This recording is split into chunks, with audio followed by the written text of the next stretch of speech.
পরকিয়া, পরকিয়া, পরকিয়া, পরকিয়া। কনসেন কেমন লাগে? বাংলাদেশে যেই হারে পরকিয়া বাড়তে আছে ওই হারে মনে হয় বিয়া হইতে আছে না। ও না, বিয়ে না হইলে পরকিয়া কেমনে হইবে? কোনো কথা? এই যে পরকিয়া, এই যে হইতে আছে, মোর মনটায় কয় কি, এই যে সরকারের একটা কাম হওয়া উচিত, যে এখন বর্তমানে যত বিয়ে হইবে একটা আইন আইন করে দিতে পারে যে বিয়ের পর একটা পরকিয়া লাগবেই। এইতে যে ভাই লোক, এই পরকীয়াটা হইলে ওই যে ওনারও কষ্ট হইবে না, এই যে মাইয়েটা যে পোলাটা করবে পরকীয়া হেরও কষ্ট হইবে না, কারণ মান্য নিতে পারে সমাজ এগো। আরে কোন দিকে যাইতে আছে মুগো বাংলাদেশে? না হান মনে হয় কোনো দেশে এত পরকীয়া হয় না। এই পরকীয়ার লইগা এই যে যে পরকীয়া করিয়া যাতে কোনো সমস্যা হয়, এই সমস্যা লই যাইবে কেউ দ্বারা? আইনের মানুষের দ্বারাই তো যাইবে, যাইবে না? এই আইনের মানুষই যদি পরকীয়া করে তাই কমে যাবো ওরা কোন দিকে? এখন মনে ডর ঢুকিয়ে গেছে একদম। এই বিয়ের শাদীর বয়স এই সময় যদি এত পরকিয়া মরকিয়া শুনি, এই বিয়ের শাদী এই মন চায় এখন তো বিয়ে করতে। এই যে কালকে শুনলাম শুভ আর ফাতিমা, হেরা সই যে ফাতিমা নাকি শুভর লগে কোন ধান দিয়ে ফেসবুক দিয়ে না কমিতে জানো ওই যে কথাবার্তা ইয়ে প্রেম টেম করছে।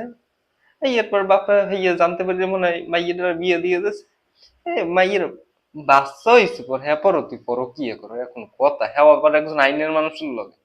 আর আইনের মানুষটার ওই যে শুভ যে পুলিশ কনস্টেবল, ওর বিবেকটা কই গেছে যে আমি একজন আইনের মানুষ, আমি যদি পরকিয়া করি তাই কেমনে কি হইবে? তাহলে মধ্যে আইবে কেমনে মানুষ? মোর এমনি মুগো ওই যে পুলিশের উপরে মানুষের বিশ্বাস নাই, এই পর্যন্ত আমি আবার পরকিয়া করি, বিশ্বাস একটা শব্দ এসে ভাঙ্গে চুরমার করে। এই যে পরকীয়া করিয়া এখন শুনি যে মাইয়ে অনশন করতে আছে যে ওই যে আগের স্বামীরে ডিভোর্স দিয়েছে যে আমি ওই শুভরে বিয়ে করব। আর শুভ তো হে শারীরিক সম্পর্ক টম্পর্ক করিয়া হ্যাঁ দেশে এখন তো বিয়ে করতে রাজি না। কেটা রাজি এইবার একজনের বউ? হেইয়ে তোমার তো একটু ইউজ করছে, খালি ইউজ করিয়া ছাড়িয়ে দিছে যে এই যে ছাড়িয়ে দিছে যে কয়দিন মজা করি, ও বিয়ে কেডা হরে ওরে, ও একজন আত্মা আর একজনের নেচ্ছে কোনো সময়। এই যে আমি সকালবেলা এই যে চিড়ে দুটো চিড়ে খামু কলা খামু, খাওয়ার রুচিটাই আমার নষ্ট হয়ে গেছে, তো কলাটা একটু খাইয়ে লই, একটা কামড় দিয়ে লই, নাইলে তো হইবে না। কলাই তো আমার সব সম্বল।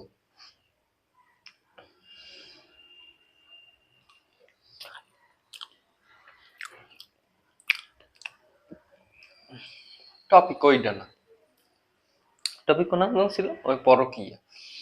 এখন এই যে শুভ কামড়া হচ্ছে, এখন এই গ্রামবাসী জানাজানি হয়েছে, মানে ও ছাড়া চাকরি দিয়ে যদি না যায়, ও ও কি ওই চাকরিটা যাওয়া উচিত, করলে যাওয়া উচিত, ও একজন আইনের মানুষ এই কামটা হল লেখা। তুই পরকিয়া করবি কে? তুই পরকিয়া করবি, তুই প্রেম করছো করছো হ্যাঁ আবার আরে আর একটা বউ লইয়া সি সি কি কমু। এখন ওই যে সরকারের ওই কামটা হরাই লাগে যে একটা বিয়া ওই লেহেগুলো গিয়ে একটা পরকিয়া বাধ্যতামূলক, নাইলে হইবে না। তাই এই পরকীয়াটা যে একেবারে সমস্যা নষ্ট করে দিতেছে, বোঝে না, বোঝে না এরা এই পরকীয়া যে কত খারাপ। এই লিগে কত এখন উনি কয় যদি এই না মান্য না ওই যে এই যে ফাতিমা আত্মহত্যা করবে, সেই সময় মনে আসলে না তুই যে সময় ওই যে পরকীয়া করছো, এর শারীরিক সম্পর্ক করছো স্বামী থাকতে, সময় মনে আসলো না আত্মহত্যা করবে, এখন ডিভোর্স ভালোই হয়েছে। এখন মোর মন চায় ওটারে ওদের সে দিতে কয়েক লাসা আত্মহত্যা করবে, আত্মহত্যা করবে পরকীয়া করতে করলে কেটে তো পরকীয়া করতে একটা বাচ্চা আছে, চেহারা দেখতে খারাপ, ওই যে সুন্দর হইলি কাম হইবে নি? ওই যেটা সুন্দর হেগো মন মানসিকতাই খারাপ। আর এই যে পরকীয়াটা হয় কেমনে বেশি, এই যেটিতে পলাই মলাই বিয়ে হরে প্রেম করে বেশি, এইটি বেশি পরকীয়া করে, কেন এগো মন তো উড়ুতুরু উড়ুতুরু করে সব সময় যে এর থুইয়া অরে ধরুন মরে থুইয়া অরে ধরুন, এই সময় স্বামী থাকলে অলাভ হয় না। এই ভালোই লাগে না এককালে নিধন নিধন কেমনে করবে আইনের মানুষ? যদি হেই পরকীয়া করে তাই নিধনটা হইবে কেমনে?